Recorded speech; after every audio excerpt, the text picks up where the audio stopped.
Okay, but giving this thing a bit of a test run, this Panasonic RT-680, and I did find from cold it was playing up again on the tape decks, and I've actually got a tape stuck in here, so I'm not sure if it chewed it or what. I put like a 10-minute tape or quite a short one in there, and it didn't like that for some reason. So, but it's both decks playing up, so I don't think it's had anything to do with the original issue that I fixed with that sticky solenoid.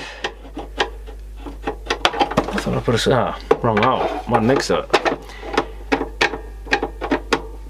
So I'll see if we can even get the front off, but I think the fact I've got that ejector latch should mean we can get the thing apart, but then it depends if the tape's wrapped around or what. I don't know what's going on, but it won't open the door. That's right, we've got a front screw.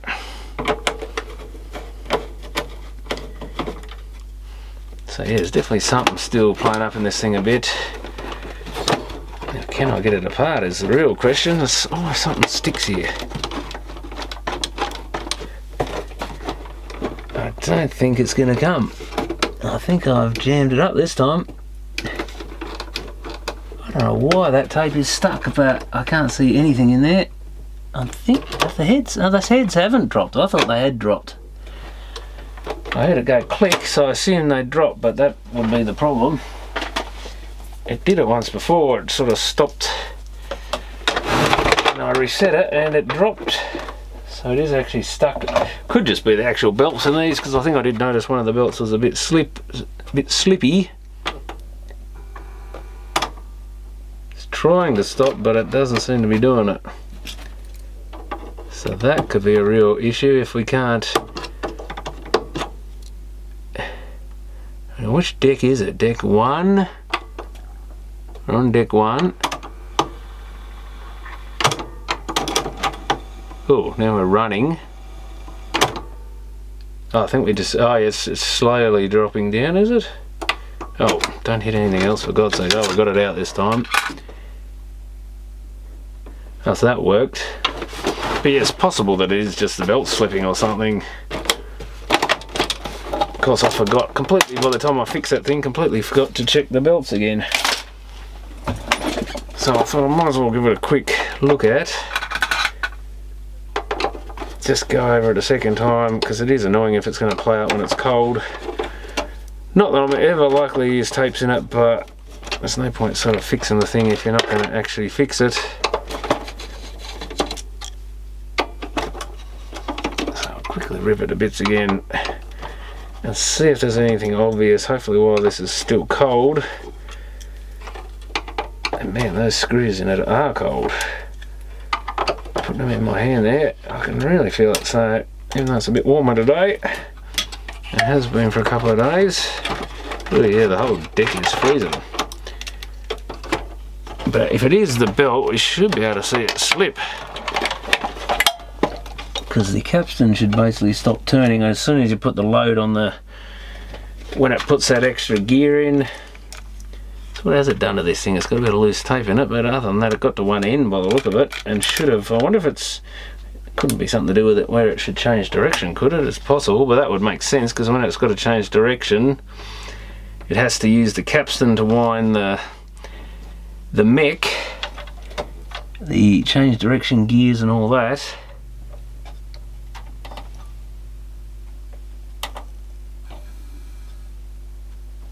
Let's try, we want deck 2, we're on deck 2, so it knows there's a tape in that one. And the belt is going from side to side a bit there, for some reason just then. Or was that because I bumped it? Of course it'll work perfect, no doubt. Yeah, the belt is wobbling around, something like, a bit like it may be loose or something.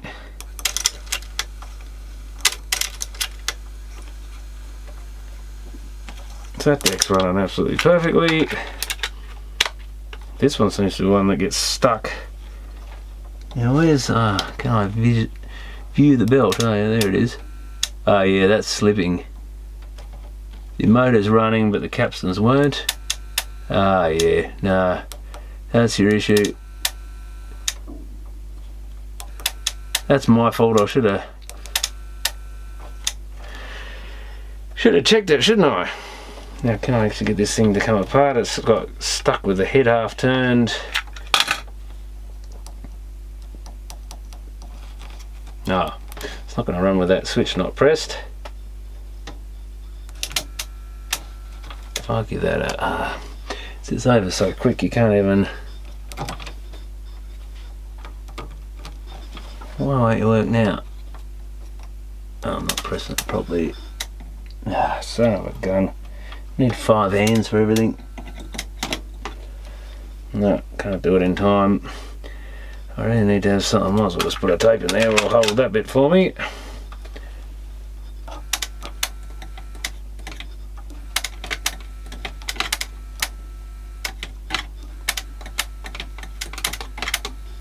That's just slipping completely. Oh, there we go. It's hit a obviously a bit of a tight spot, and that's the end of that. There we go. And we've hit the end of the tape. Yeah, no, that's all it was. I should have checked it and changed the belts in it, shouldn't I? While I had it to pieces. So now I'm gonna.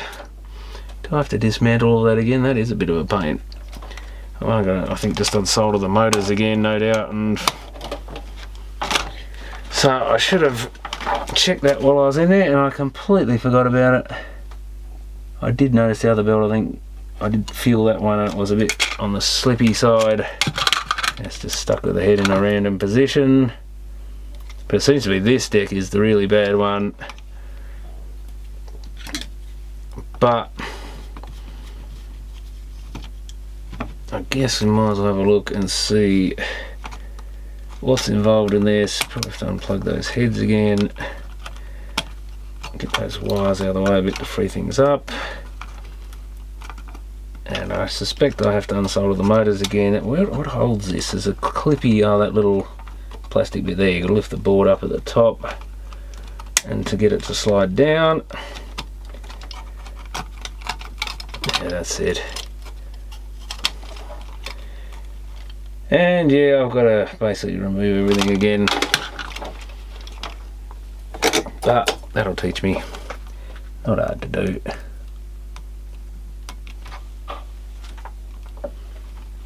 Comes apart even easier the second time. Oops, I think that just soldered to the cabinet or the motor case. We don't want to short onto that with one of the positive leads or something. So which one is it? This one on this side. Now we've got to drop this bit out, I think, too, don't we? Got to loosen the mech from the plastic. At least in this case, I don't think I need to remove the switch assembly. I keep going to call it the button assembly. I think I did in the original video. The switch assembly.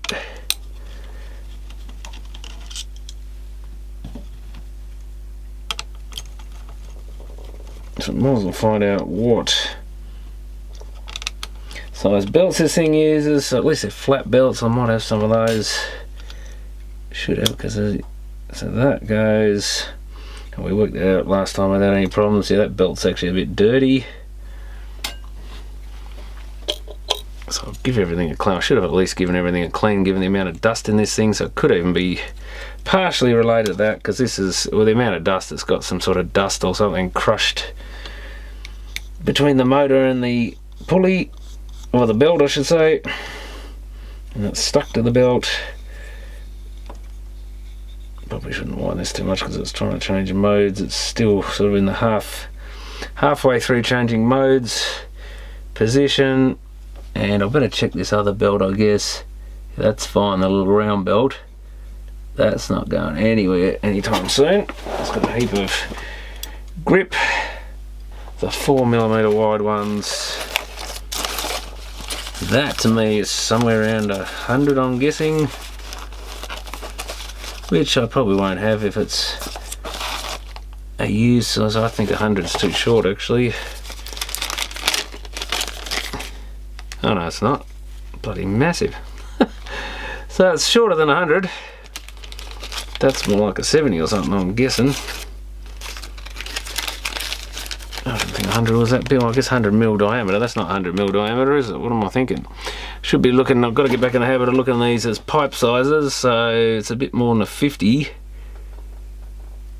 It's not an 80, it's a 60. I think 70 is a bit too generous. Of course, all those belts are missing from 54 to 100, but I think I've got an eBay belt kit. I can look at a slightly wider one. It probably won't. This has got nice wide capstans and pulleys, so you could probably go a wider one. Oh, there's a. I just saw a 54 by 0.6 by 6. 50 mil pipe's bigger than that, isn't it? That looks more like a 40 to me, but maybe I'm wrong. Yeah, there's no way. That's a. Sure, that's not a 54 diameter. Never know, some of these belts might be in the wrong bags. Got a 46, 50, that's a 90 again, so these must have been a reasonably common sort of size.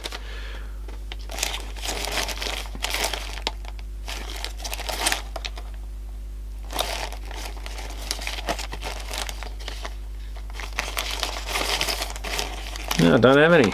That'd be right. Okay, so we do have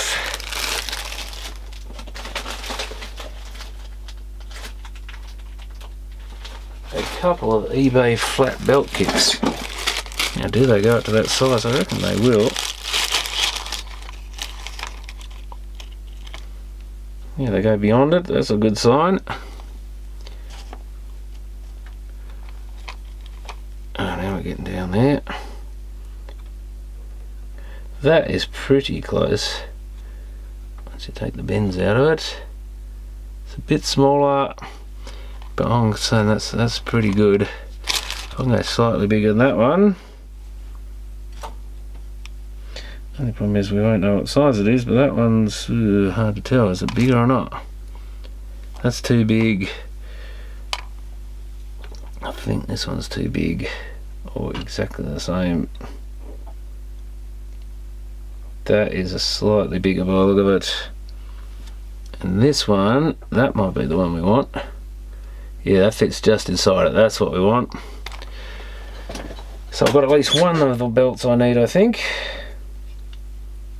Oh, I used that tool too, didn't I? When I just shoved that on the side of the bench, my little pick, automotive pick tool thing. So if I point that upwards, the idea is to,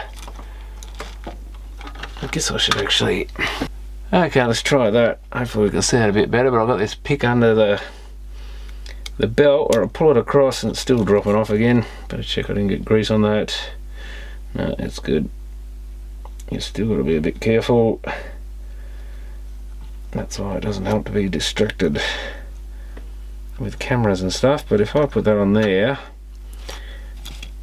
it does pull it together at this end, which makes it a little bit harder, because of course you've got to get around this largish pulley. But I think if we, how did I do it last time? The only problem is when you pick that way, so the pick's too long really. If you point it upwards, it hits the mech, crashes into it that way. I had it up the other way last time, and I thought I'll turn it around this time, but that doesn't work. At least this way, it's not sticking above the belt. That belt got a bit sticking off it. Yeah, I think there's a little rough edge on that belt, even though it's brand new. But no biggie, I don't think that's going to affect anything here. If we do it like this, we can get the motor pulley down in there. The only problem is, then you have to... sitting on a bad angle to do this. You then have the problem, you've got to hook it over the motor and then get this pick out. So if I cut the end off one of these picks would be the ideal thing, I think. So I could flip it around the other way.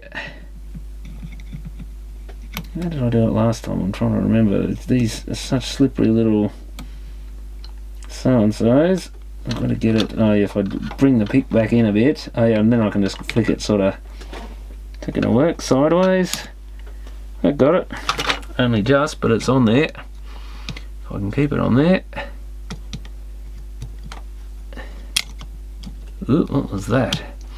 Something made made a funny sound. I clicked on something. Yeah, that's just on. So if we give that a bit of a rotation, hopefully it doesn't come off. Ooh, it is trying to get off. Ah, you son of a... It should pull itself back on, you would think, but no. It wants to escape instead. So I think I'm going to have to get under here with a screwdriver or something and flick it right on. Oh, because that's... I think it's this other second pulley is the problem here. Second capstan. Let's pull that up there a bit.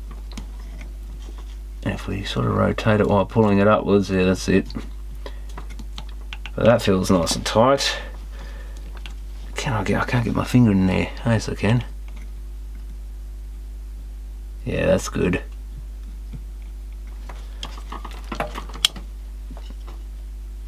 And I think that's it. So I should have known that this, I mean, it is 1994, so it's pretty old. Should have known it could do with new belts. And I did kind of allude to that on one of the decks, because I think I may have even seen it originally slip a little bit.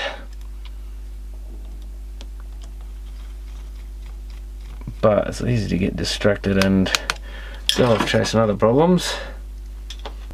But yeah, that should fix that one. Now the big question is, do I have a second belt in? There is another kit there, I think, so yeah, I've got to work it out to get this thing back together. That goes over there, I guess. Yeah, that's it. And get that clip in. That's what I had trouble with last time. We've got to be careful. As soon as you'd go to screw it, everything fell out last time.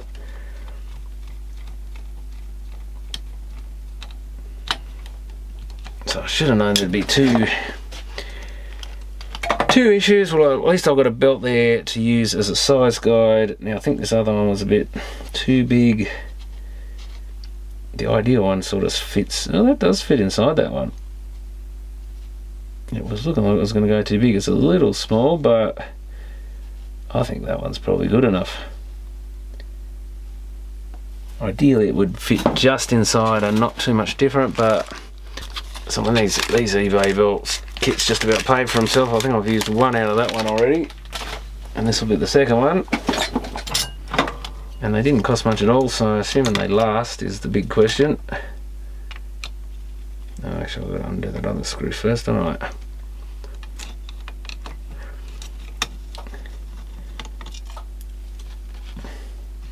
So I could have assembled this one with a new belt in it, is what I should have done, rather than trying to get the old. So I already did the label once.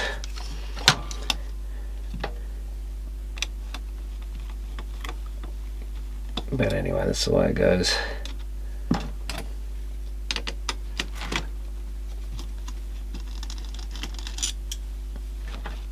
Not too big a deal. That's an oldie. Just check that is the same size, I guess, but they should be identical on these mechs, one would think. Yeah, that's pretty good.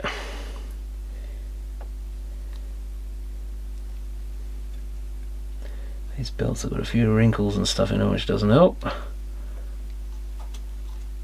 So we need our tool downwards, don't we? At least it got it on there. It's a lot easier than trying to do it with your fingers or pliers or something in many ways, though you just got to extract the tool is the hard part. That's got that, and then oh, we're not over the motor. I moved it. Ooh, ooh, ooh, it's hanging on the motor, but it's not actually properly on. Oh,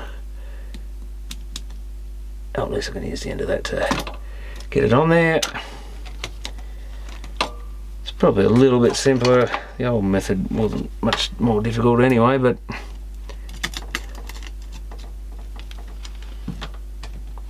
actually I do need that one, don't I?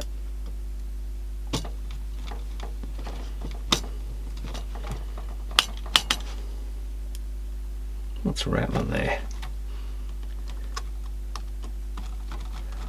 That's this base plate, I think that's it. Don't think it's loose, it's just, yeah, it's just one end isn't screwed on, so it rattles a bit. And of course I've bent all the motor wires, as you always do.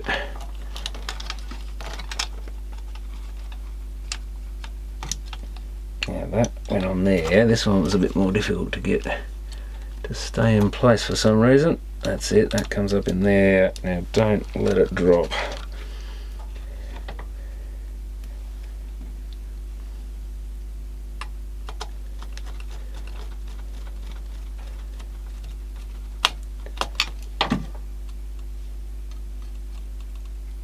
Barely perceptible. That one is slightly tighter than the other one, but could have really done with being slightly longer, but I think that's good enough. There wasn't much between them. And we'll get these 4 little clips on, at least I can remember all that now.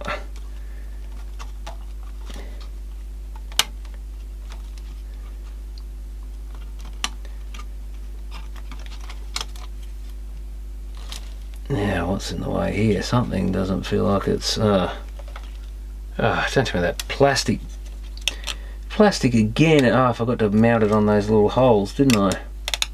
Where are they?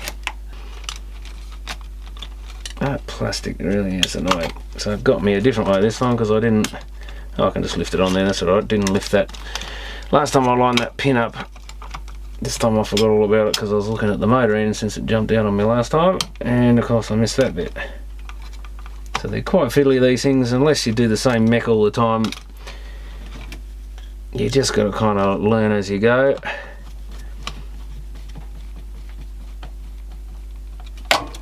Because there's nothing in the menu or anything that tells you how to do any of this. It's just suck it and see, basically. Just get in there and try and work out how to do it. And yeah, this is why audio was a pain to fix, because just too many different models with too many different things, and you just can never get them through the door quickly. And then often there's so many different parts for them as well. There's no just like standard transistors and resistors, and no standard bits. You could just, like most TVs, you could fix them on the spot with parts you had. Even if you didn't have the exact horizontal output transistor, you had an equivalent. You had a few different kind of vertical output chips and a few power switches and whatever. That sort of covered pretty much everything. The audio is all different motors and stuff that you rarely use, so you never really stocked much, and the belts were the one thing you could stock, and a few pinch rollers and bits and pieces, but they often had other like amp chips that would fail, or motor driver chips or something, or some mechanical part of a tape mechanism that you had to order from the manufacturer, or a broken door, or a broken this or that the other. It was never much fun, and so that was the other thing. You had to waste time going to the service agents and looking the parts up in the manual so you could order the right thing, whereas most TVs and even VCRs, you get the parts from your normal suppliers. And like I say, with TVs, you just bought the parts from, they're just general electronic parts basically. You didn't have to buy them from the particular type for that model only. And most horizontal output transistors and things are all basically the same specifications. You just stock the higher powered ones, and they covered everything from a 26-inch set down to a 14-inch or whatever. And for maybe $1 or $2 difference, you could have the thing in stock, and you didn't buy the cheaper ones. A customer might pay a couple extra dollars for a more powerful transistor, but at least you had it in stock. You could fix it the same day, get it back out the door, and everyone was happy. This stuff, not so easy. That's clipped in where it's got to go. Just got to jiggle these wires between a few caps and stuff, and hopefully this will fix it, because it'd be nice to get this thing running reliably. Always put the wrong one in first, every time. So that, I think, just sort of set up under there somewhere, didn't it? And that went up around these caps or something. Just had to pull it across a bit.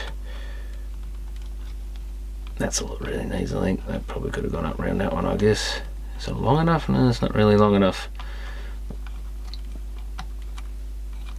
The cap doesn't hold anything. There's a transistor there. I need to push it under. Get them about right. Okay, I think that is hopefully a working tape deck now. Fully working.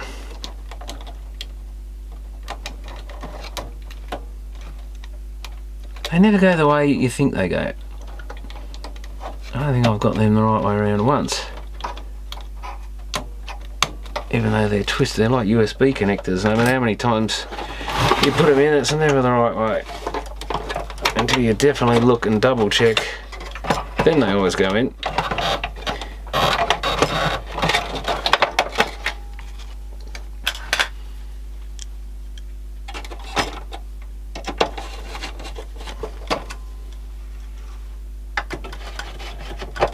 That's just temporarily mounted. That went round that side, I remember. Okay.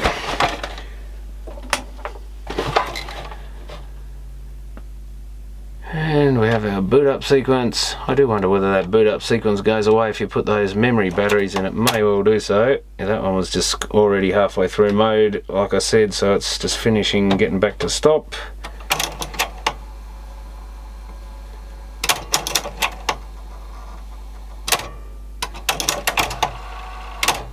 Whoops.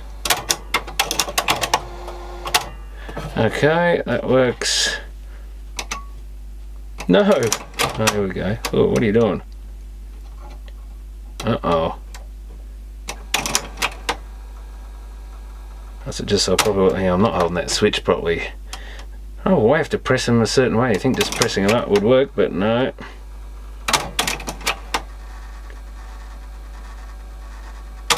Making a little bit of noise. Let's see what it stop.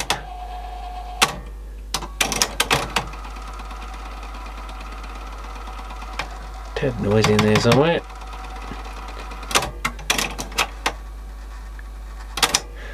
Put a tape in there.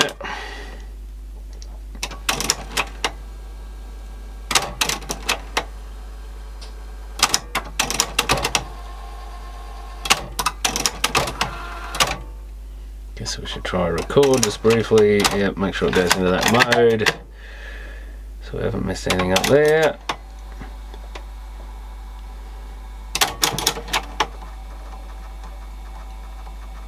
It's also making a little bit of noise.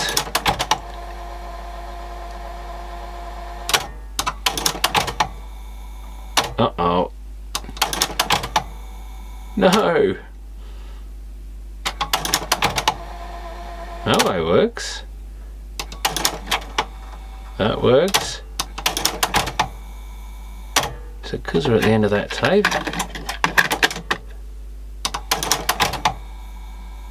you're joking. Fast forward's fine on that one, so we've got a fast forward issue. Don't think we had that before. Plays. Doesn't fast forward. Ah, that pin controller's not coming up. What the? Wait up, it must be coming up if it's so in that mode.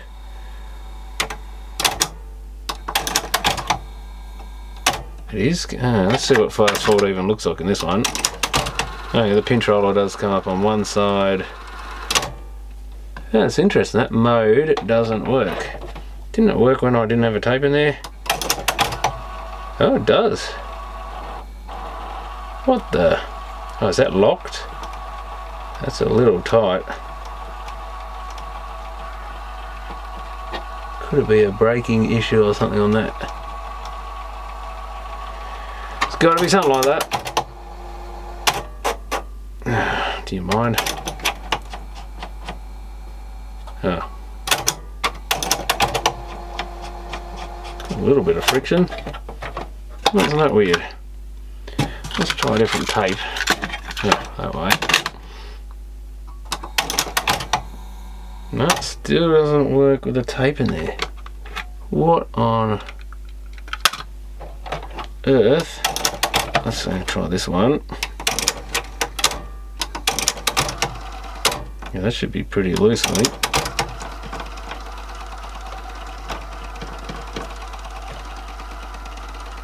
No, it's not stopping, isn't that weird? Shouldn't the auto stop kick in?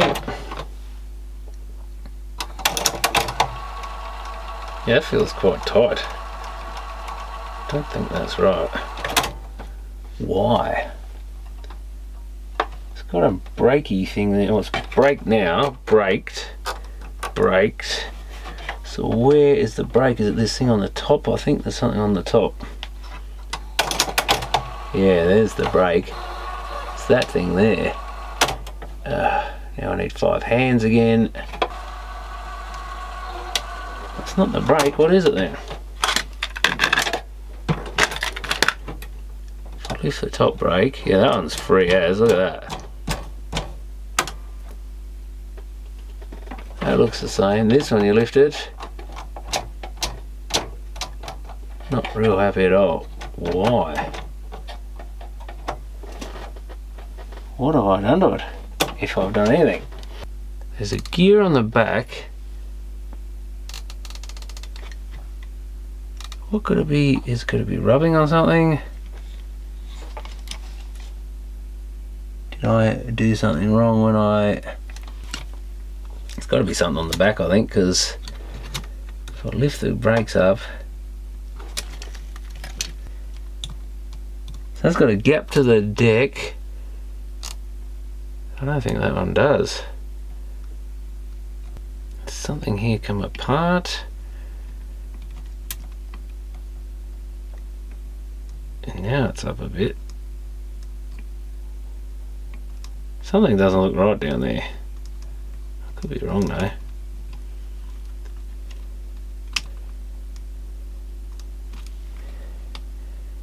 That one's got only a small but a definite air gap between the metal and it.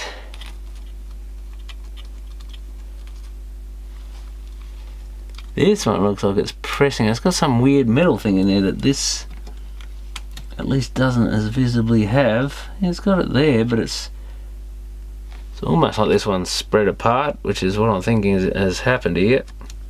But what would it cause that? Yeah, I think this reel is falling apart or something. Is that a bottom of a spring? I think this thing's popped a spring. It's a spring, I think. It's like this thing's come apart. Can I push it back from there or something? Oh, something just moved, I think.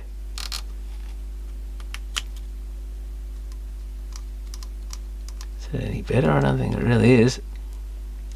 I swear that gear on the back just slid in a bit. Doesn't look any better though. Oh, now I've loosened off whatever it is. Oh yeah, this thing's popped upwards, I think. Yeah, it has massively popped upwards. Oh yeah,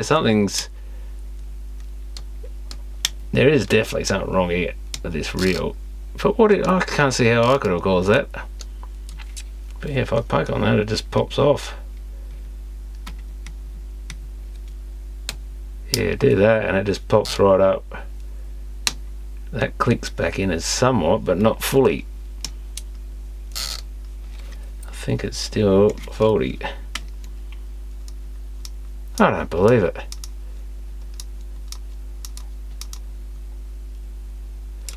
Yeah, I think that reel is coming apart or something. It's right down there. There's nothing I could have done, I don't think, to cause that. Did it just decide to go, or has it been faulty all along and didn't show up?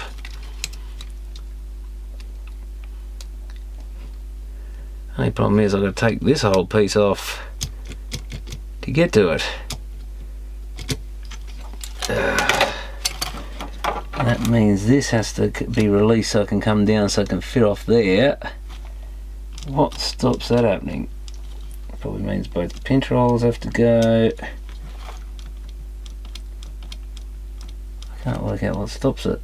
I can't even work out how you get. Oh yeah, the pinch rollers just slide off, do they? Oh yeah, well that's easy enough. Just a little clip. And we've got our pinch rollers off.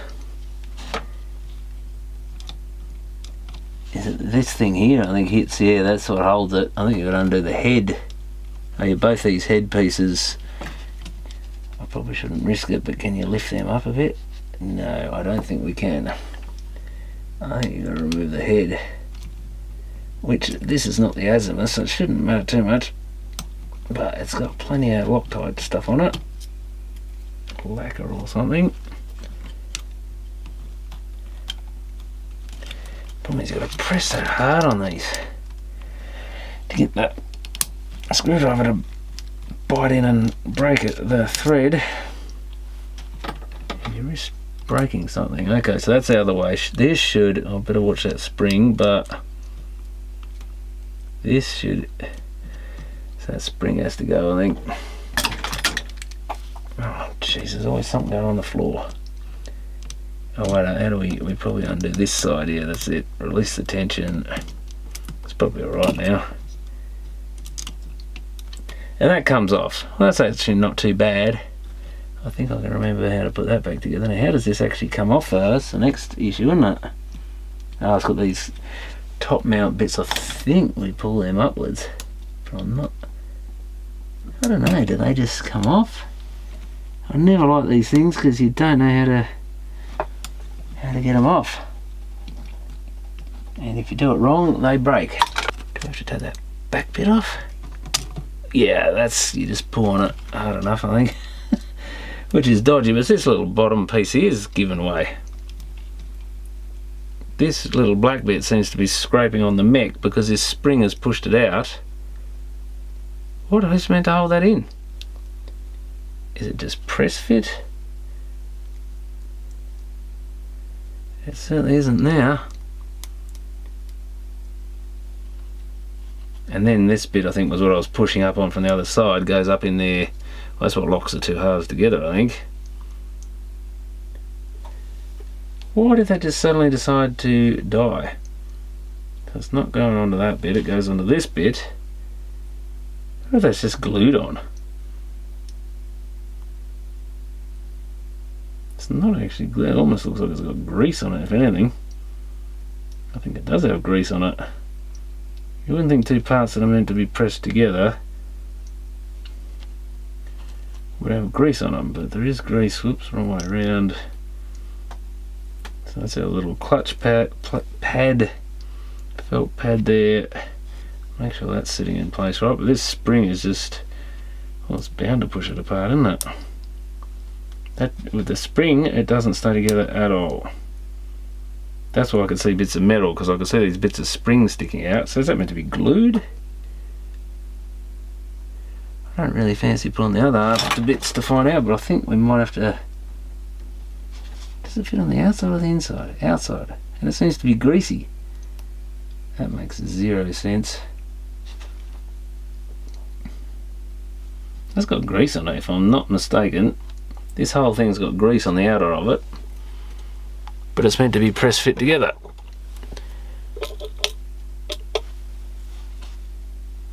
What, you see, you don't want grease on there, that's for sure, if that's the case. Let's take the grease off, and I doubt it's going to make much more difference, but...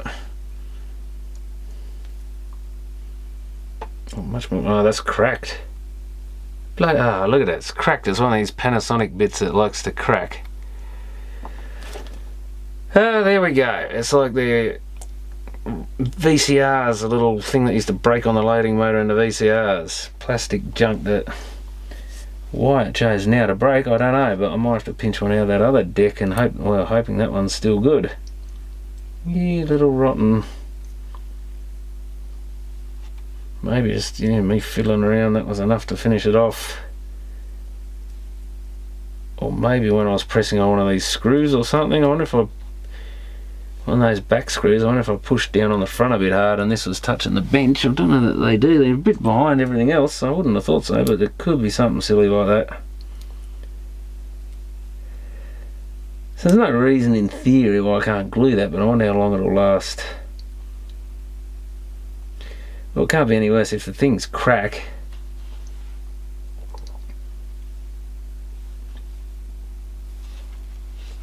It can't be much worse than the original. I might do a erudite job on it and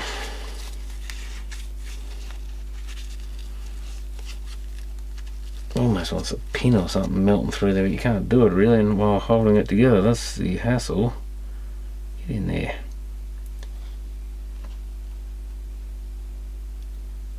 Yeah, well, it probably is grease to that. Oh, this bit, because the clutch has to be able to, these two bits need to be greased relative to each other. So it does make sense that there's grease there. And I guess when this other bit cracks, it can get down where it shouldn't be.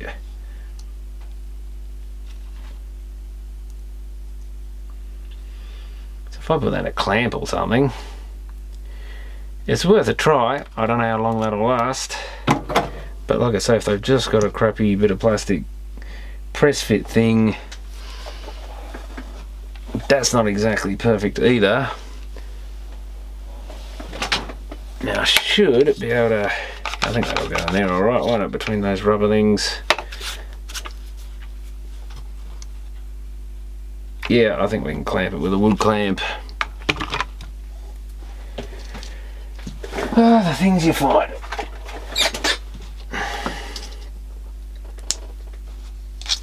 Well, that's probably going to be an issue with these. This is the sort of thing that usually ends up killing cassette players, is these bits that fail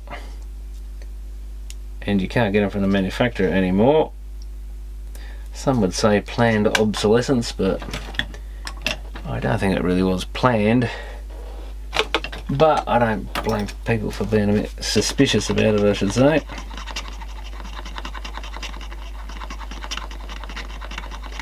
Now let me think, if I put get araldite everywhere, I don't think it affects anything else.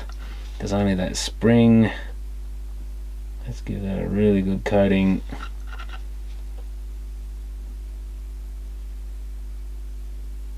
It's possible, I guess, if I pressed on it, but it's sort of sitting off. I don't think I really could have broken that, but you never know.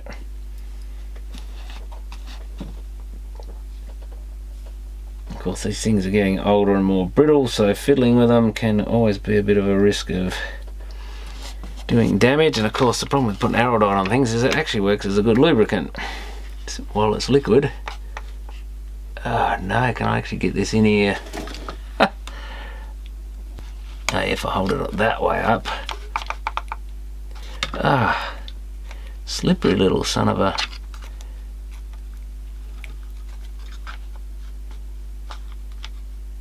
I'm going to push that in real tight. At least it's got rubbery bits on these. What's that one? An Irwin quick grip. So if I just hold that in there like that, at least it's pressing into those rubber bits, so I don't think it's going to suddenly pop out during the night. So I'll leave that overnight. And like I say, I don't know how long that's going to last. But it wasn't too hard to do, so we'll get back onto that and see how we go. Okay, been a couple of days that this thing's been sitting in the vise, or sitting in the clamp. So I'd say it's stuck together alright, but yeah, you can see the split in it now. Bit of araldite has come through, which I don't think should affect anything. As long as it hasn't come through that split at all, and it still rotates okay. Let's see.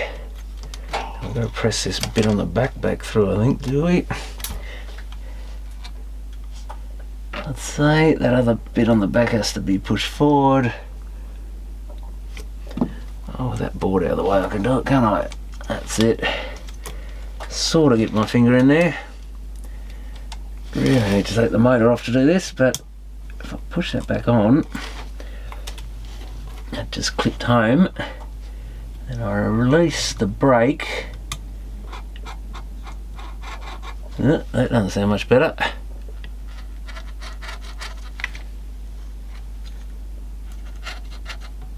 What's that rubbing? Oh, it's rubbing on that gear, is it?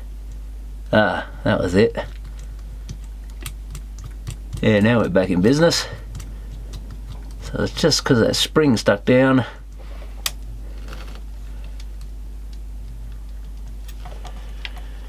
And that's it. I think that just is press fit together. But I've just got to put that head plate and head back on. Oh, I've got to get that spring back into place as well. I guess I could give that a quick clean off while I've got it apart.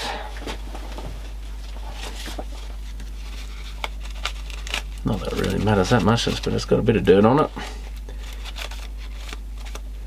Looks a bit better with that gone. Now let me think. Oh, that, yeah, we got it. That's right. We've got to come down here so that piece goes through, and then slide back up, I guess. Something doesn't feel right down the bottom end here. Oh, there's another piece. So this little piece here's got to come through by the look of it. Now we're getting somewhere, I think. Except it won't slide up now. Oh, we've got this piece. What's this piece here do? There's one on each side. You know, they've got to go under those. There's another something under here. So we've got to get, you can see the little scrape marks either side of the inside these black bits that stick up. That bit must go in there, I think. So a little piece there's got to go in. A little piece here looks like it's got to go in. Now that's sliding down. Now this other one isn't for some reason, because there's another bit of plastic there. This piece here.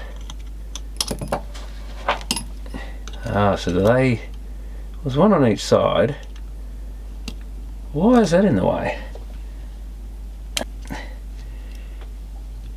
Nearly broke it, I think. What does it do? It must go over that. No, but it can't. Can it? Does it actually fit in? Oh, it does fit in. You must have to get it in exactly the right spot. Oh, does it fit in? Oh, it does, yeah, if you push it. So this is the problem. You've got to get the top end in and the bottom end in and jiggle a heap of different things here, but that piece is kind of in the way of this bit. We've got that in place, we've got that in place. That's going on. But this doesn't drop. Oh, there's another piece here, that's why. Ah, this piece, it's the eject lever. Does that go? Oh, it goes under that plate. But it doesn't really want to go under that plate. So we've got to get this other... Oh, why is the pin on this not going down further? I think, yeah, you've got to pull it to one side maybe, that's it. Too many things to juggle at once. But that's it, I think. That's that bit that slides slowly, isn't it? What causes it to slide slowly? Is it meant to do that?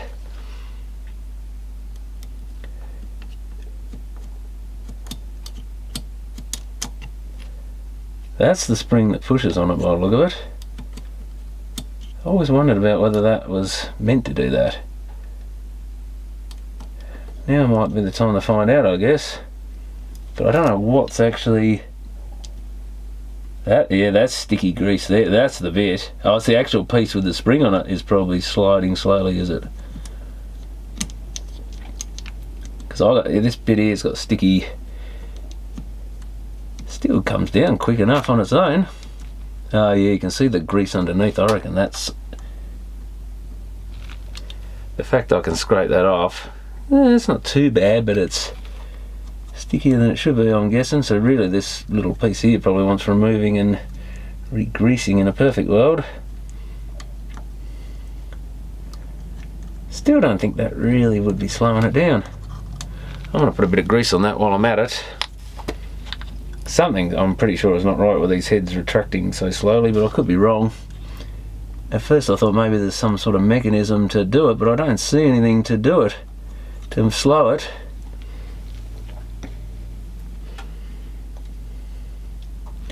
Yes, these two bits here need...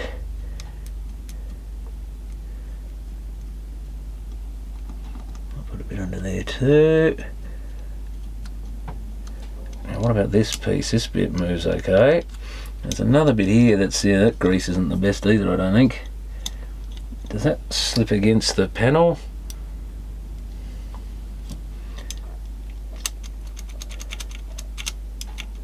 Oh, that's to do with the gear that rotates.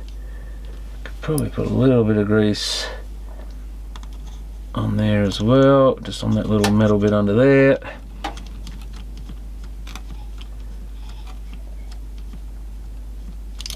Yeah, a bit of a weird one. Maybe all these bits could do with, these plastic bits could probably do with a little bit of re-greasing. I don't know if they had grease on them or not, but they're going to now. What else did it slide on? This bit, I think. Yeah, that's the bit. Yeah, that's, you can see the little scrape mark on the metal there. There's a scrape mark on the metal there, and one there. Don't know that was ever greased, but here, yeah. So this is the underside of those bits. Yeah, I think putting grease on there is probably a good idea. Going by the scrape marks, and there's a little bit of something there. I don't think we can really mess it up on this. A little bit on that bit on the underside won't hurt. So now I know all the bits that have to go back into place. We've got, oh, I've got to come right back this way, haven't we? We've got this. Where'd that bit go? Right over there somewhere.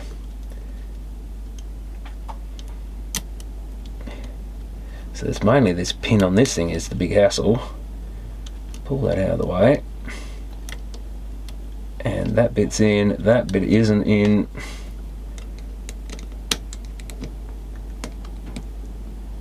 Come on. I think that little gear's moved, and yeah, there's a little pin in there that's blocking that for some reason.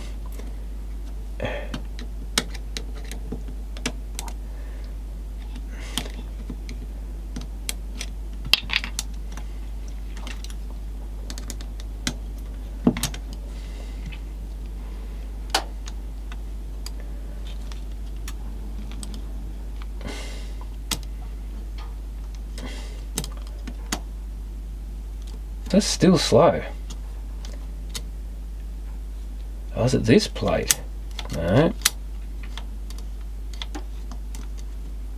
Oh, I've got to put this spring back in too, don't I? Is that part? That's probably. Oh no, that's nothing to do with it. That's just between these two plates.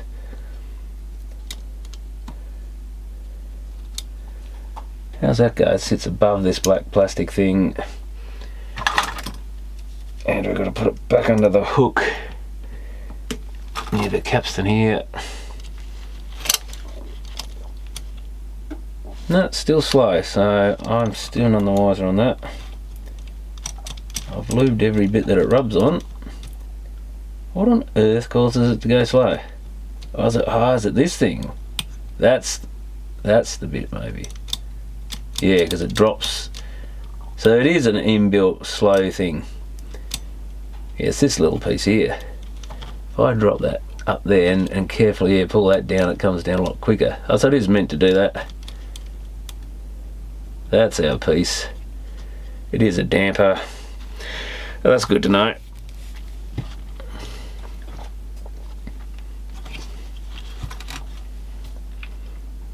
There's always some little hidden mechanism. God, look at the dust on this bit.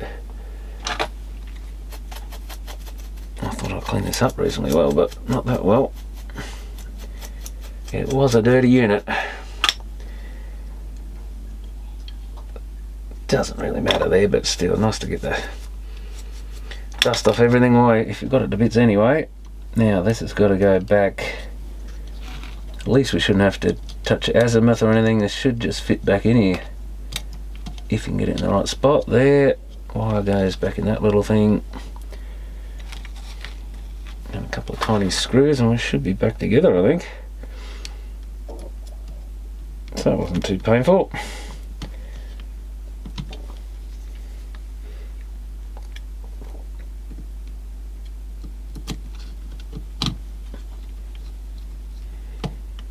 That should be pretty tight.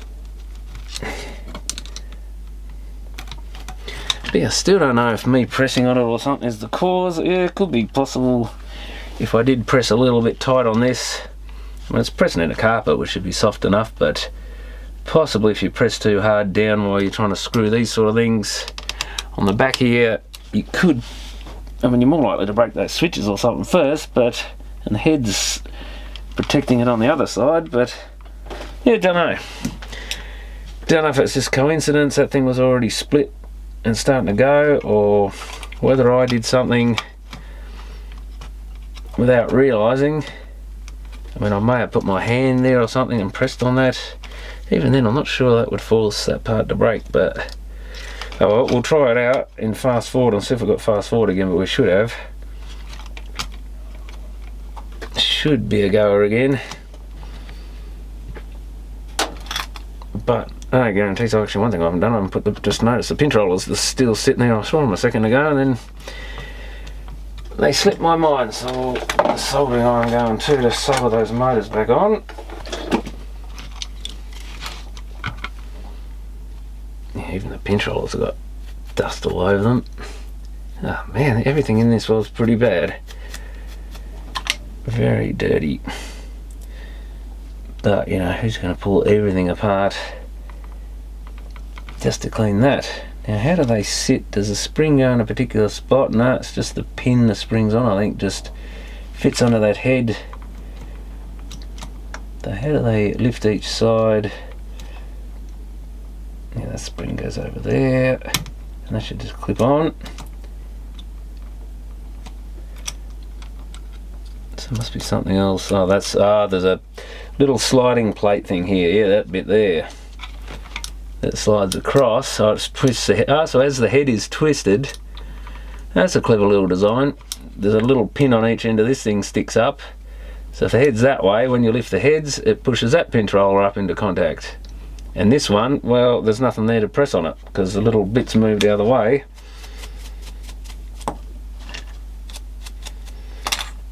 As we'll soon see. So this one's loose, or gravity's holding it down, as it would be. And then if we slide this little mech, or that's back to its normal position where it was before, and I lift it, it lifts that pinch roller because it's slid across that way. Drop down, slide across, lift up, lifts that side and not that side. So very clever. That's built into the mechanism that does the head rotation, which makes a lot of sense. So we've got one plate that slides across, this plate here does the head and selects the pinch roller at the same time. So nice little design that. So at least when you pull these things to bits a bit more, you do learn a few things. Not that that knowledge will probably ever be useful ever again, but still interesting. So before we put it back together, we've got to straighten all these little pins out again. Is the most annoying part of this job. Get these motors soldered back on.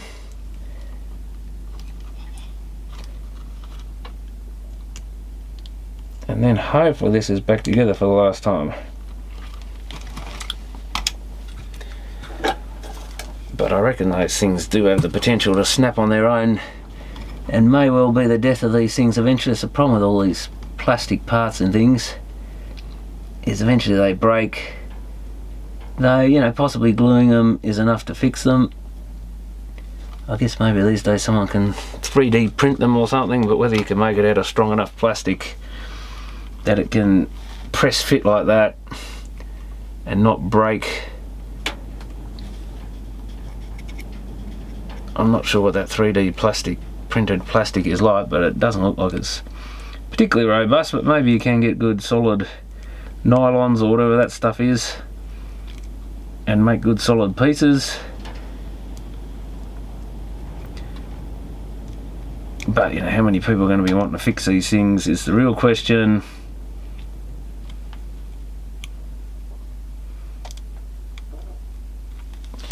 Because it's a pretty dead technology and a pretty niche sort of market, really, I think, still, especially for these sort of, you know, people like boomboxes just for the aesthetics and stuff, and they go with the music of a certain era and all that sort of thing. But how many people really want one that actually runs 100%?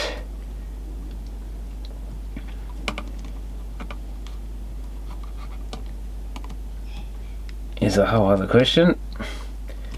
Unfortunately, a lot of tape decks now just getting scrapped, I think, because there just isn't a market for them used or second hand. I mean, maybe, you know, going ones is a different thing, but faulty ones,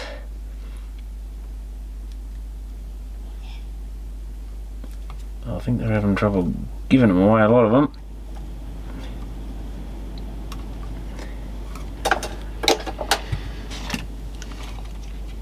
So they're back together. I've got to put the head connectors back again. Move that across and get the hang of it now. Done it so many times.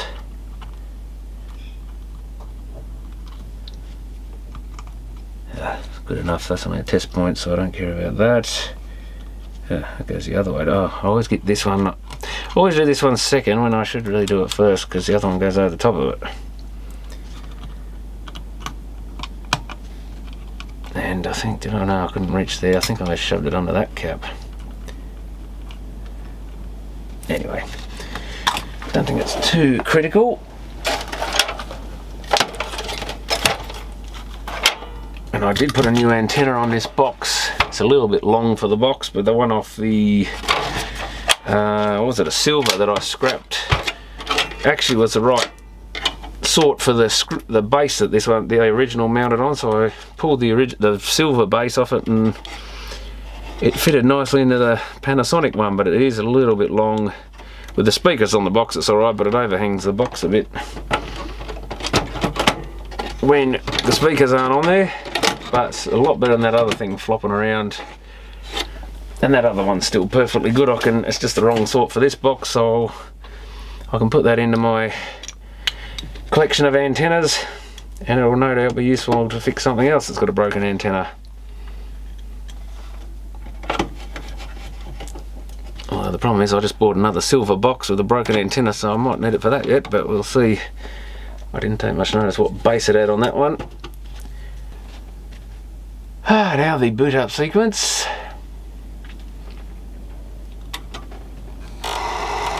Uh-oh. That's never a good sign. Oh, wait up, let's...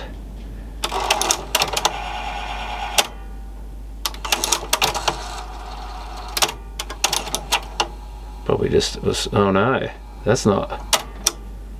Now we haven't got take up in play. Uh-oh, something here's got out of whack, I guess. Oh, is that... Ah! I noticed that pin had popped out. Ah, you're kidding me. That's actually meant to be under this piece. That'd be right. There's always something you don't notice. I saw a little pin there. I hadn't noticed it popped out. I noticed there was a pin there. Oh, at least I don't have to take the whole deck out, I don't think.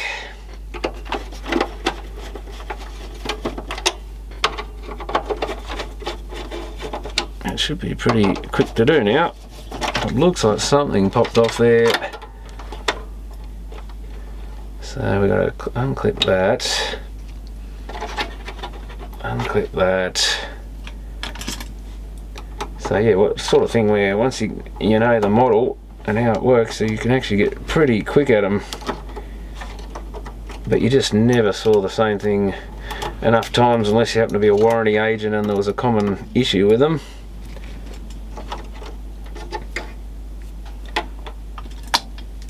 I don't think I even need to take that spring off, do I?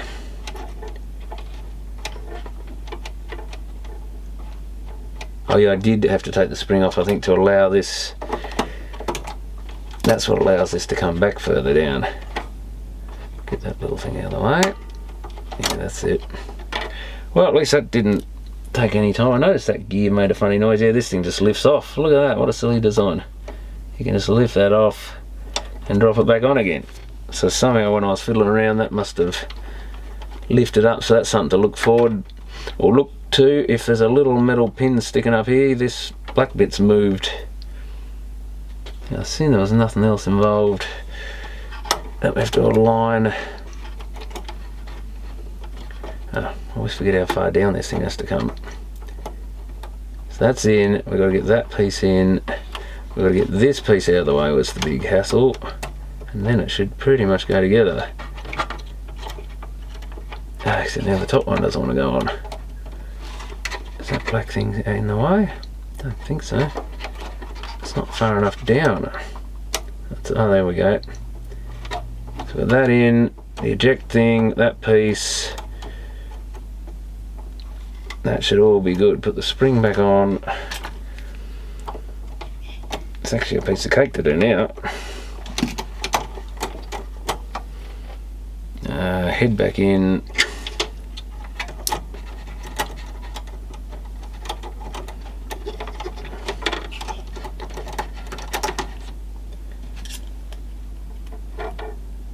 simple when you know how.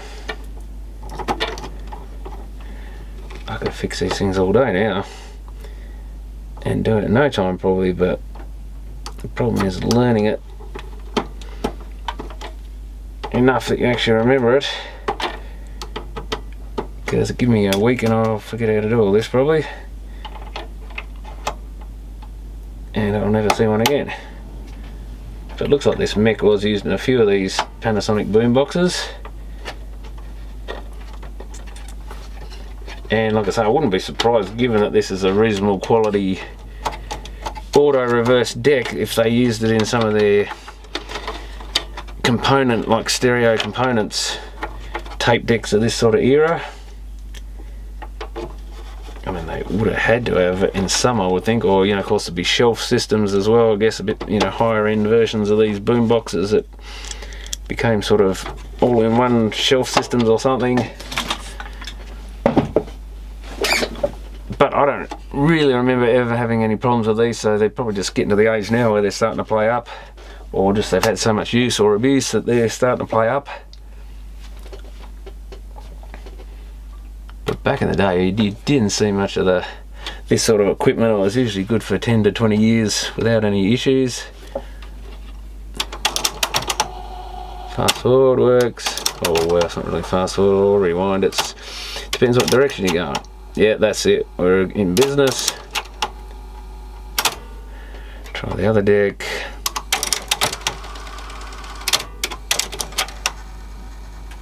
Oh, let's play. I'm saying it's a bit slow, but anyway, let's play. That's the other direction. I'd say it's probably fixed finally. So we'll put the front back on. Hopefully all the bits haven't fallen off the front again.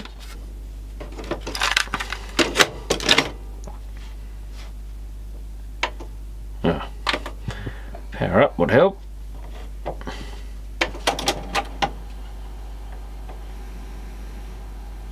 What are we on? Oh, at the beginning of the tape, that's what I want.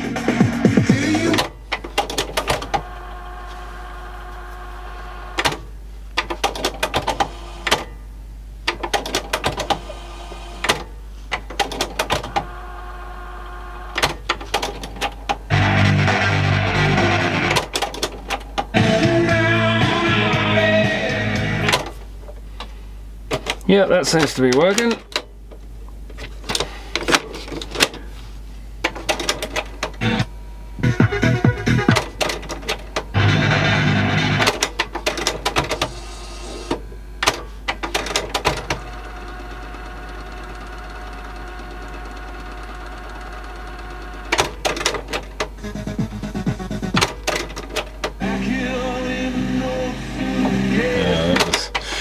That was a recording.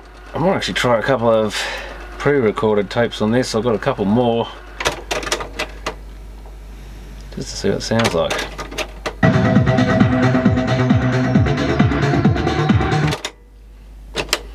But I think that's a go. That should stop it from playing up when it's cold.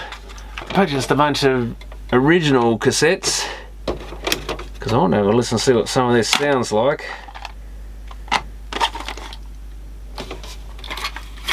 On original stuff, and how much better it is in the bass department, even on tape. So let's have a quick listen to some of this stuff, and hopefully it doesn't eat any of them. Of course, we've got a big long leader tape.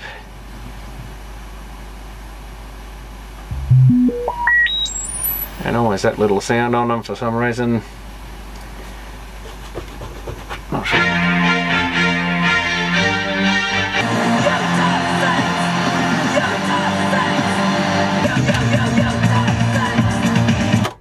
That's a bit more 1992 music, 100% hits. So that's about what would have been played on some of this. Definitely not as good as CD. Let's try the other direction, try a few different styles of music. And it's already ran out of music on that side by the look of it.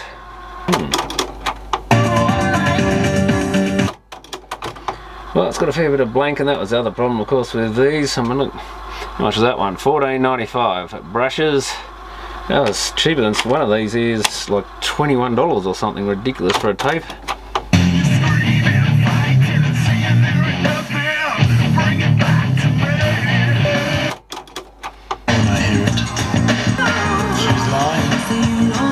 Man, looks like it's got some mix-a-lot on here. Ha! Yeah, that was a great song. Wendy Matthews, Teen Queens, God. Roxette, of course. Brian May.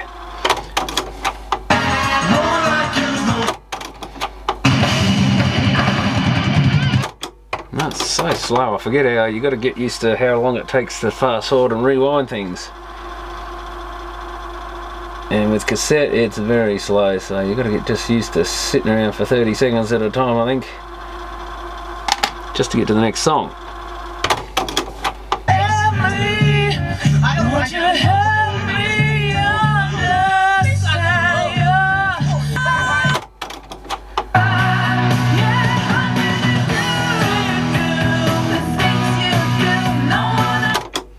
Yeah, that's a bit of Roxette. I guess the other one's Arrested Development, is it?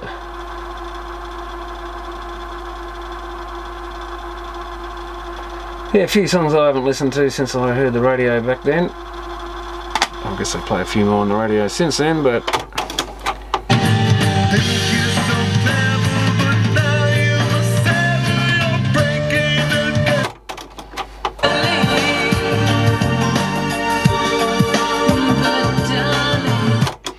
we haven't even really moved one song. Had the average black man and ask him why. She gotta pack much back. So fellas, yeah, fellas, yeah. One of the more humorous songs of those times.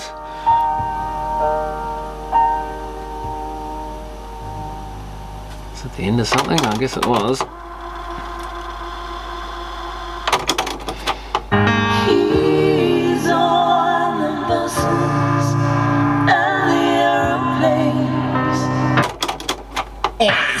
I want them real thick and juicy, so find that juicy double. That was a crack up, that song.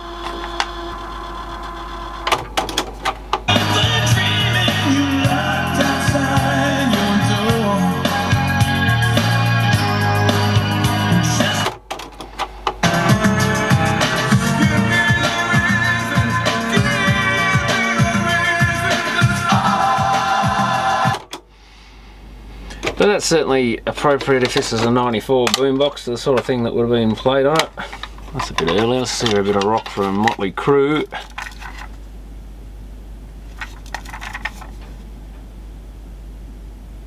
Oh, hey, girls, girls, girls. I don't know what any other tracks are, I don't think, but...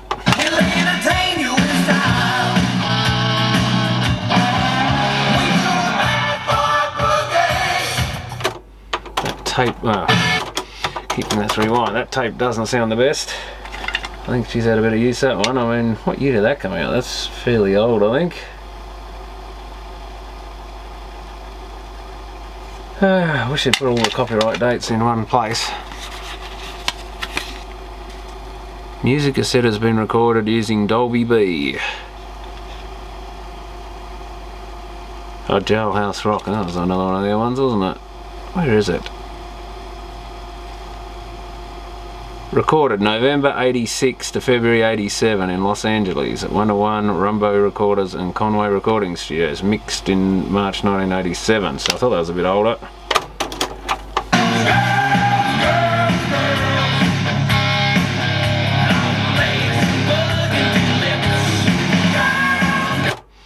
Definitely sounds like the 80s. What else we got here? Hit Machine 5. Look, we got something in there. It was 1995. Is that the receipt for it? Brashes in Moona. 15th of 7th, 94. So right on the date of this boombox. I didn't even know they had a Brashes in Moona. $20. Paid $50 cash. Got $30.05 change. Assistant Lisa S. Well, there you go.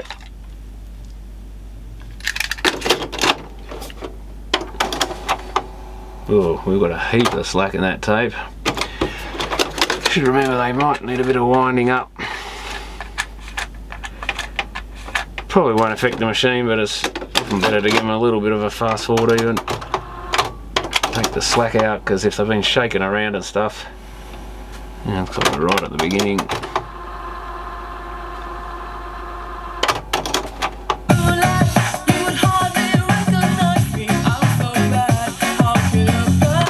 Now that song.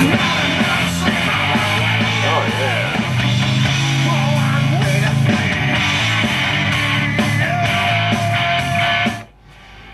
I remember that was quite a good track. Bit of an Aussie drinking song. What else we got on here? Oh, Jam and Spoon, Right in the Night. The Power of Love, Celine Dion. Culture Shock, M People, Tag Team, Def Rhyme. God, I haven't heard of them for a while. That was another Australian band, wasn't it? A New Zealand band. Culture Beat, Peter Andre. Can't wait to hear some of him again. Hoodoo Gurus, and that's the Paw we were just listening to then. And which way do we want to go? That way. See how that problem with tapes, you've got to work out, especially with auto reverse decks, which way the tape is facing.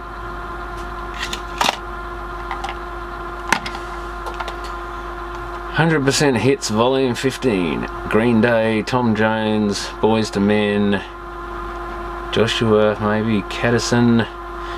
Bit of a mix in it. REM, Hocus Pocus. And I've got Hocus Pocus here somewhere too.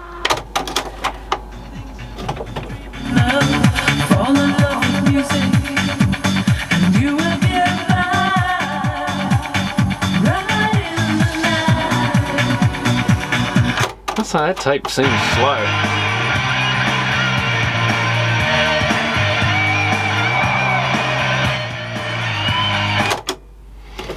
Don't know, it's just my memory, or does some of those songs seem a little on the slow side, but was this one motor or two motors? Or two motors, wasn't it?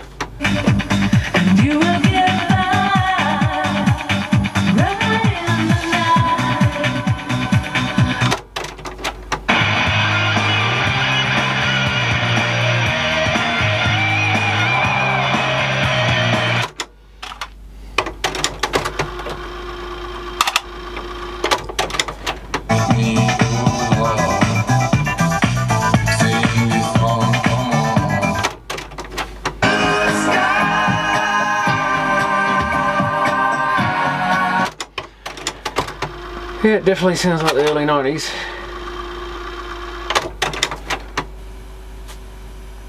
We got a blank bit.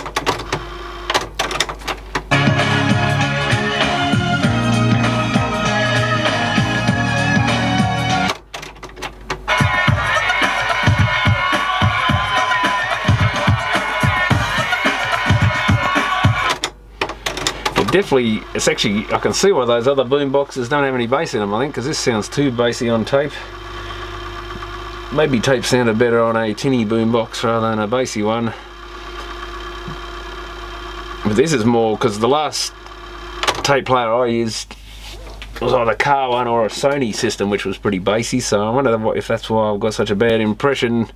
I remember tapes as being pretty lacking in the highs.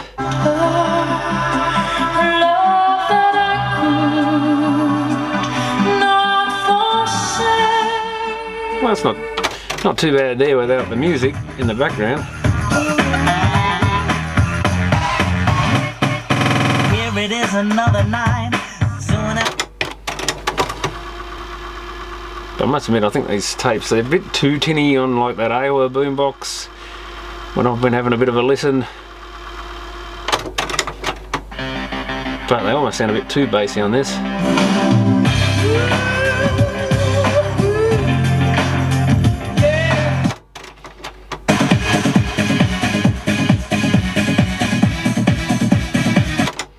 That's Culture Beat, I know that.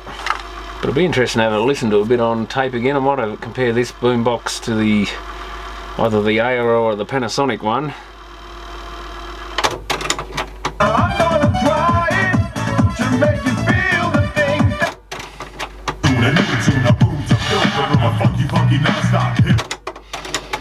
Just you've got to get your ears used to it again, really. because this is a completely different experience to like CD and stuff. And of course, once you get used to it, you probably think it's absolutely fine.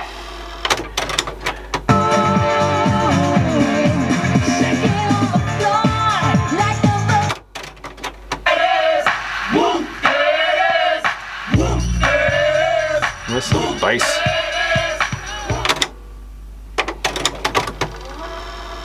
But at least these tapes mostly seem to be in good condition. Like I said, I think that Motley Crue one's probably seen better days.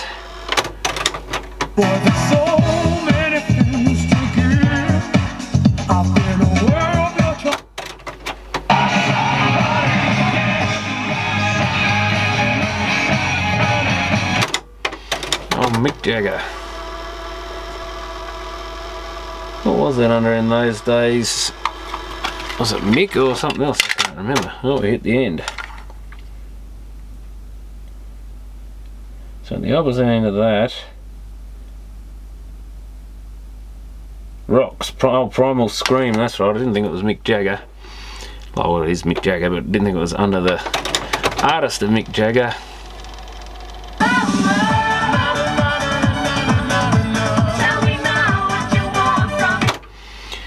Bit of Euro pop there.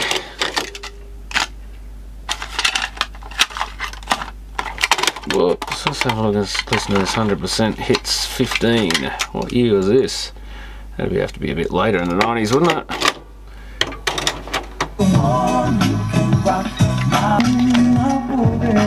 Ooh, that sounds a bit of dropouts there.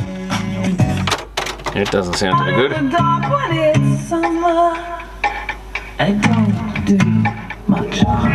I'm coming around. Sounds a bit wonky, that one.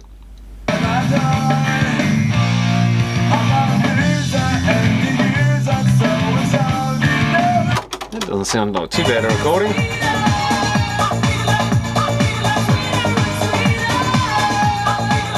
That part of the tape seems to sound a bit better than the earlier part.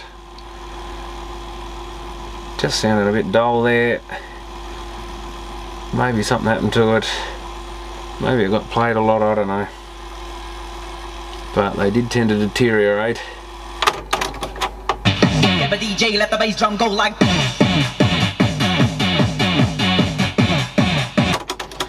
There's Johnny.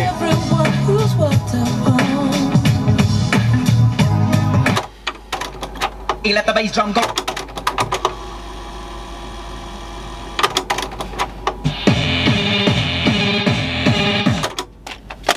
I think yeah, there's the single of it. Hocus Pocus, here's Johnny. Oh god, that's going to take some winding up, and that's not too bad. Bouchy Bow, here's Johnny remix. Ramirez mix. Bam Bam Bam, here's Johnny hardcore. Oh god, don't think there's a hardcore mix of it. That's hardcore enough as it was. Ooh, that doesn't sound good. Now, was that just a lack of tension or something? Or let's have a look at that tape. Oh yeah, there we go. There's a bit of a crease right there. That's probably that. Let's play it again. Yeah. So creased a bit, that's what it sounded like. Quite a bit of drop out there. So they were quite an imperfect technology really, but if well looked after and not used too much, I guess they lasted. But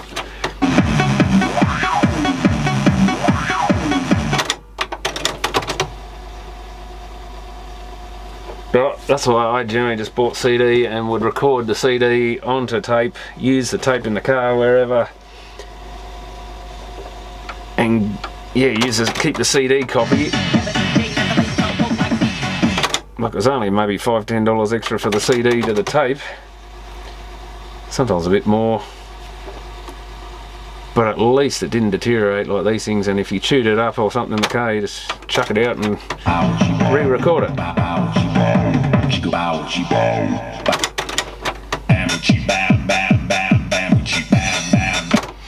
Yeah, kind of wears thin on there fairly quickly, that song, unfortunately. Quite different in its day though. Oh, I've got the vinyls here, and this is full of dust and stuff, so that probably doesn't help. Quite a bit of dust or something up on that metal piece up in there that holds the little felt bit.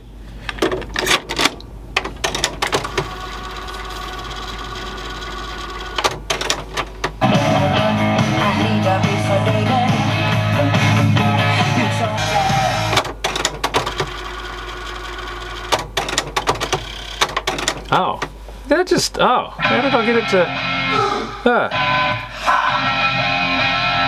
You're telling me this has music search? It looks like it does. How did I not know this?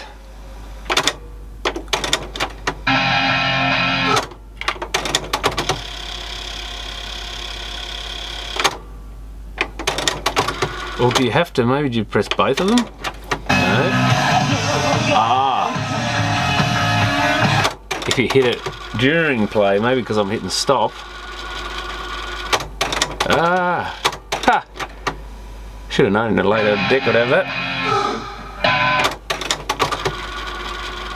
So maybe the key is not to hit stop, which I kind of, well, because I was changing sides on that, it's just habit, even though you don't really need to hit stop at all with it, especially with a logic controlled deck. Even the mechanical ones would normally, it unlatches whatever mode you're in. Oh, well, there you go.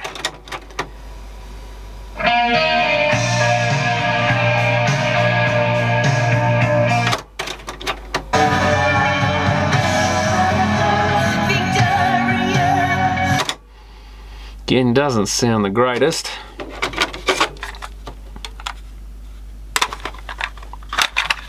Oh yeah, that came out, that's pretty old too, I think. 1982, God. Very old.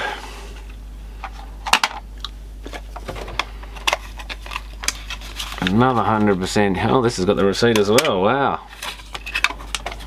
So people can't use it that much if they kept that in. We've got it Brushes Glenorchy now. Normal sale.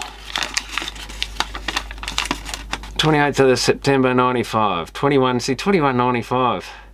I went up various hit machines. One of them's 22.95. That's Various Hits Volume 1. This is Hits Volume 17. So I don't know if that's even for this. Christine D. Serdu. So out of $50, they got $5.10 change for what would most likely be 2 cassettes. That's pretty bad. But of course, if you went and rushed out and bought this as soon as it came out, then you definitely would have paid for it. Whereas often they got discounted, especially these sort of compilations, because they went out of date fairly quick, because they were kind of a year compilation type of thing for that year, or part of that year, like those So Fresh CDs and all that.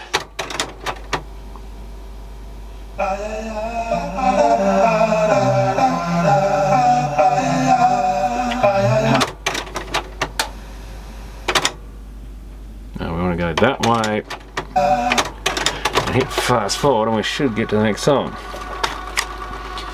Oh, Kiss from a Rose from Seal. This is how we do it.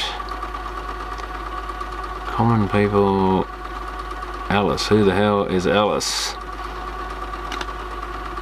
East 17. Paula Abdul, D Ream, Brandy, Culture, Caulfields, Chocolate Starfish, Boys to Men.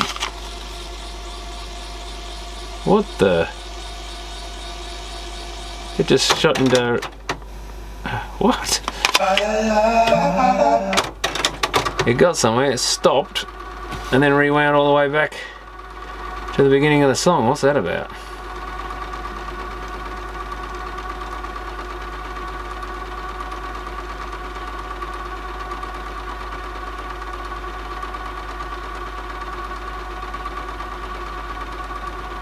Yeah, that old reel's bouncing around a bit now, a bit lumpy. Oh, no you don't.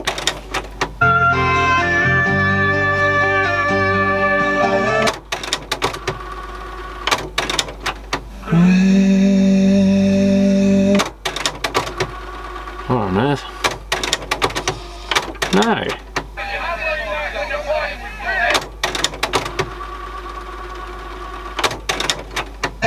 It's Friday night and I feel alright. That can't be all blank, surely. Wow, it's got a lot of blank spaces, enough for a song or two on there. But yeah, it looks like that auto music search thing isn't 100%. So I'm listening to a bit of rock-ish stuff.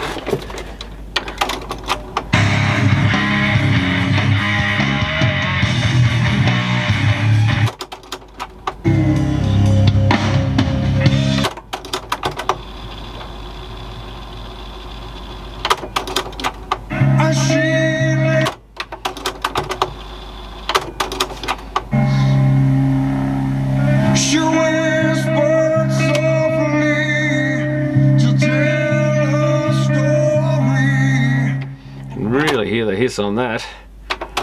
So I need more quiet bit at the beginning. Okay, I think it's just the guitar thing, isn't it?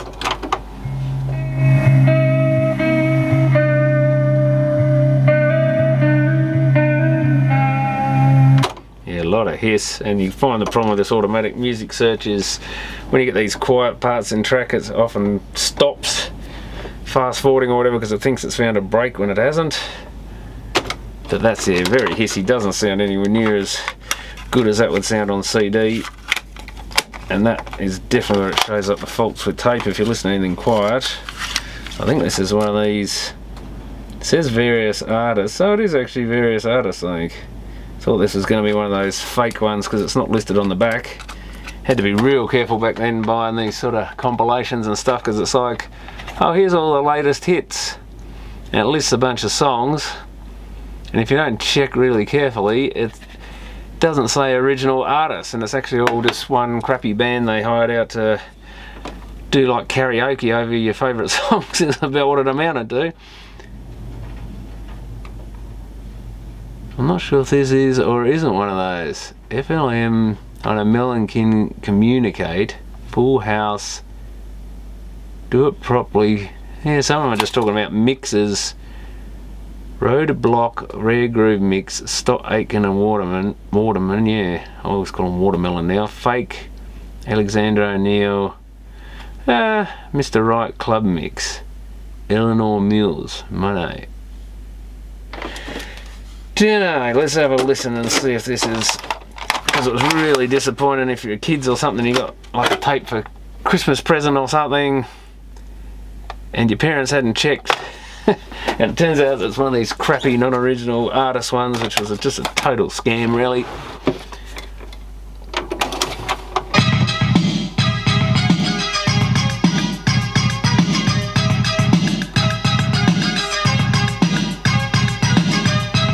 Now that's what you should be listening to on a boombox.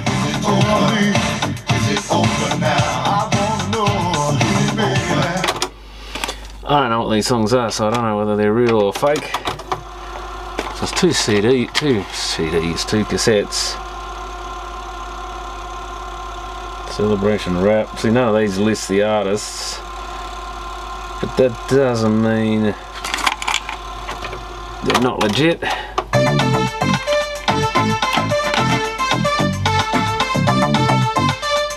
Definitely need a silver, older 80s boombox for that sort of music.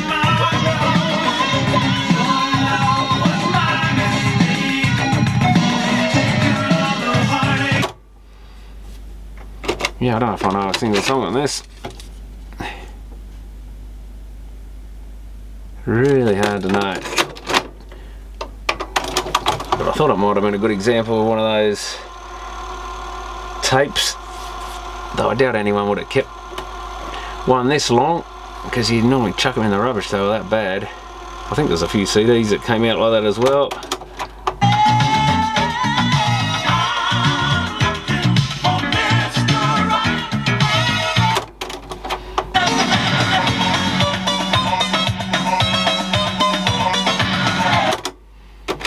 Yeah, I don't know. I might have to look this one up online, see if there's any. It'll probably be on Discogs or somewhere, what it actually is.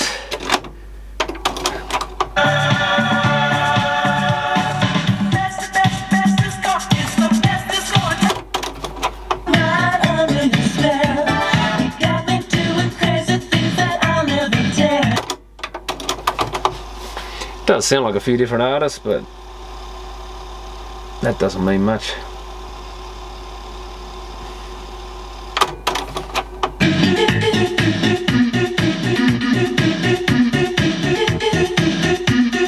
I've heard that track before.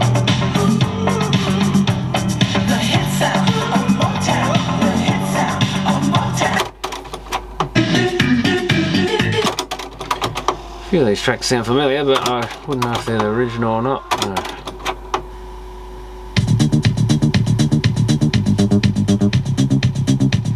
Well, it's called High Funk and it's living up to it.